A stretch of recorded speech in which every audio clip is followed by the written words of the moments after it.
તલા જેવડા બારાને મોયે જોવો મોયે ફૂલ હારે કહેવાનું તો એ જ કે છે બાપુ કે મોય જોવો પણ મોય નહીં જોતા જોવાનું છે મૃત્યુને કીધેલું કે જો તારે થોડી પકડાય છે બોલતો નહીં પડી નીકળતો દબાઈ રાખ્યું તારનું દબાવવાનું આવ્યું છે પડી નીકળ્યો ગોમના ધોપ્યાયો જોનનો વળમ ન કર્યો ઊંટ લારી બેઠો તાર નતું સાથે हम दबाई बैठा ये ना हुए बिल्कुल जमेराज घूमता क्या मारी छोड़ी ने कोई दाड़ घर बार जई नहीं कोई दाड़ो काम કર્યું નથી કોઈ દાड़ વાસેડું વાળ્યું નથી સોણ નોચ્યું નથી 4 દાડા મેલું છું મારી છોડીને બખો ના પડવો જોઈએ હવે આ કઈનો આ મૂજી લેલો આન મોઢું ખોડ્યું ભાઈ કે શું કહો છો કે મારી છોડીને વખો ના પડે તાર મૃત્યુ બોલ્યો ગભરા છો નહીં તમારી છોડી આથી મારી છોડી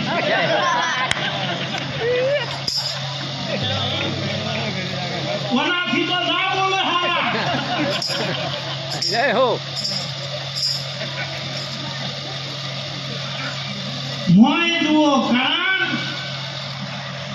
કે આપણે દાખીનો લઈ અને હોણીના અહીંયા જઈને કશે મારા દોરાના કેટલા આવશે બુટ્ટીના કેટલા આવશે હોની સને દાગીનો નથી લેતો એ હોનું લે આપણે દાગીનો પકડ્યો છે વરણ પકડી છે નાત પકડી છે ઘાટ પકડ્યો છે રૂપ પકડ્યું છે એમાં બધાય દુખી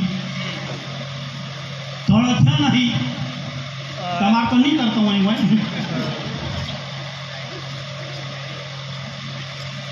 જે કંઈ કરો ને એમાં બે વાતની વર રાખો મારા મા બાપ દુઃખી નહીં થતો ને મારા ગુરુને તો કોઈ કલંક લાગે એવું કાર્ય હું નથી કરતો ને બે વાતની વર રાખો જે દુનિયાની પરવા ના કરો આ ભૂમિકા એટલી ઊંચી ભૂમિકા છે કે સુંદર અમારે મનુભાઈ એક વાત કરી હતી ને કે આ બેઠા એ બધા કોણ બેઠા છે ભક્તો બેઠા કદાચ પોલીસ નીકળે ને તો ઓમાં કોઈ દાડ વટો ના માનો એક ચોર કેટલી ઊંચી ભૂમિકા વાત કરીને પછી હજુ તો મહાપુરુષોનો લાભ લેવો છે ચોર નામ એનું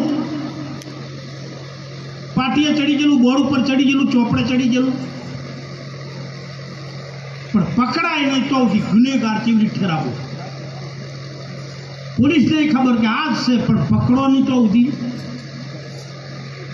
અને એક વખત એક મોટા ગામમાં ચોરી કરવા ગયો પોલીસને કોઈ બાટલી માલી સમાચાર આલ્યા ગામની પૂરી ગોરી પોલીસ થઈ છે પેલાને ખબર પડી ગઈ કે આ જ પોલીસ ચોર છે અને આજ હું પકડાયો તો કેટલી મારે કબૂલ કરવું પડશે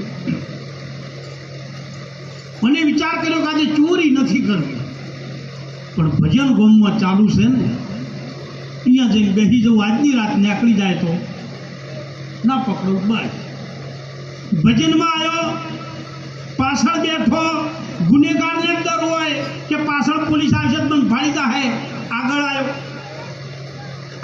ને આગળ આવીને બેઠો કોઈ સંત સત્સંગ કરતા હતા અહીંયાથી ઊભો થઈને સંતને દર્શન કરવા આવ્યું સંતે માથે હાથ મૂક્યો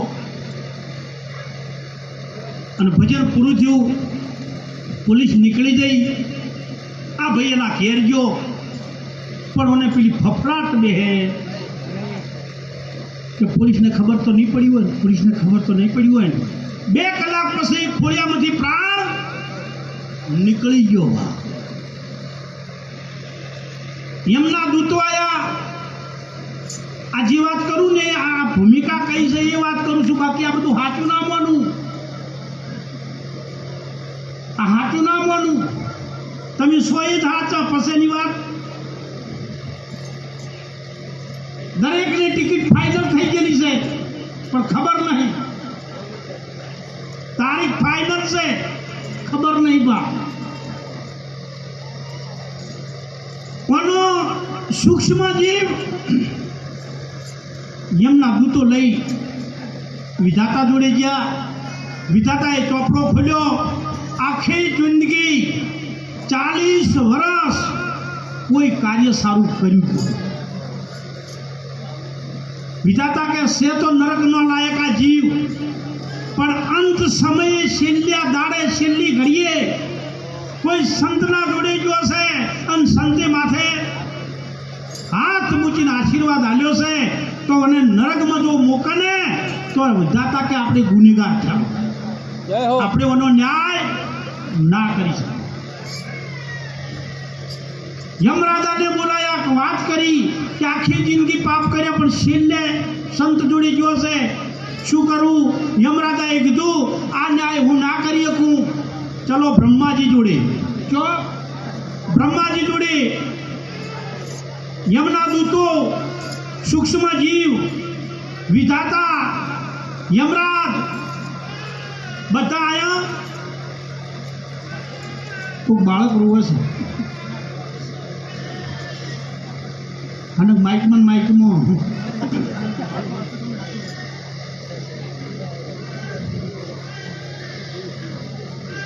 એટલે બ્રહ્માજી જોડે આયા. બ્રહ્માજીને વાત કરી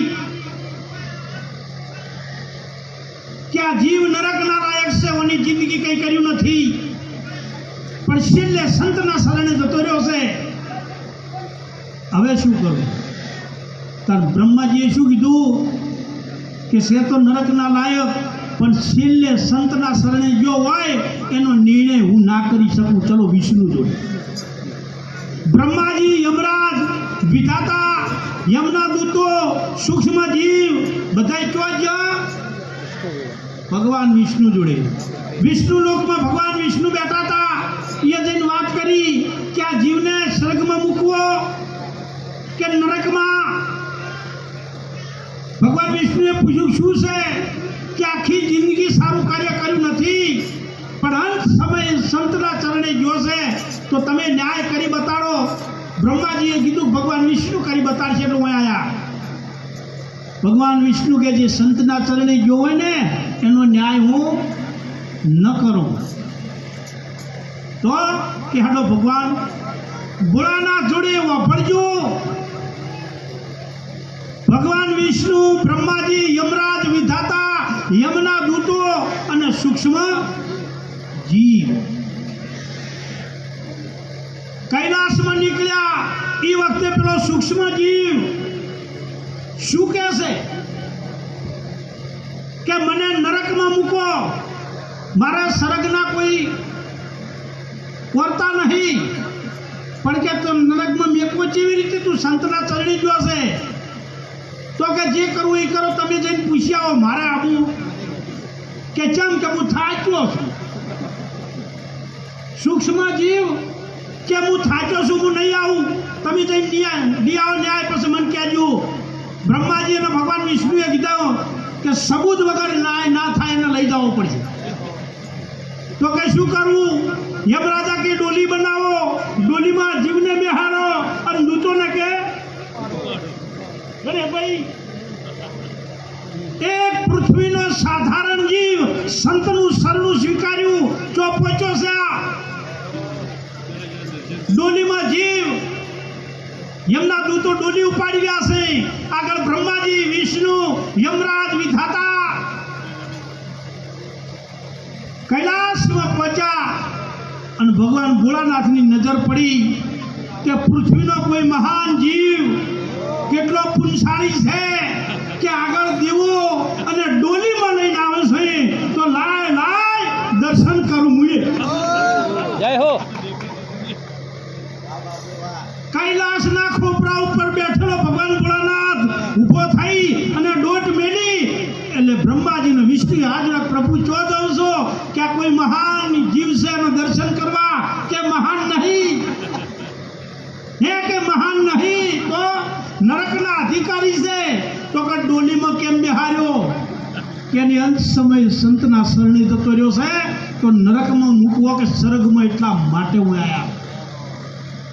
તાણ ભગવાન ભોળાનાથે કીધું સુરાભાઈ કે મને નરકમાં ના મુકાય અને સ્વર્ગમાં ના મુકાય.